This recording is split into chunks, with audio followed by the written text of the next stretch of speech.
அதனால் நான் என்னை பொறுத்த வரைக்கும் என்னன்னா, இப்போ அந்த காலத்தில் தேவைகள் ரொம்ப குறைவு, தொழில்கள் ரொம்ப குறைவு. ஏன்னா திருமணத்துக்காக வந்து பார்க்க வருவாங்க, விவசாயம் சம்மந்தப்பட்ட விஷயங்களுக்கு பார்க்க வருவாங்க. நீங்களே சொன்னீங்க மழை தான். ஆமாம், மழை தான் மெயின். விவசாயத்துக்காகவே போடப்பட்டது தான் அந்த பஞ்சாங்கங்கிறது. அப்போ என்னென்னா அந்தந்த ஊர்களுக்கு தகுந்த மாதிரியாக போட்டுக்கிட்டாங்க. அதனால் இப்போது அதையே ஃபாலோ பண்ணிகிட்டு இருக்க வேண்டிய அவசியம் இல்லை. இன்னும் கொஞ்சம் அட்வான்டேஜுக்கு நீங்கள் வரலாம்.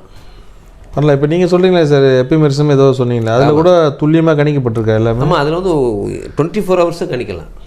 24 மணி நேரத்தில் கிரக நிலை என்ன மாற்றம்னு பார்க்கலாம். ஆனால் பஞ்சாங்கத்தில் அப்படி இல்லை.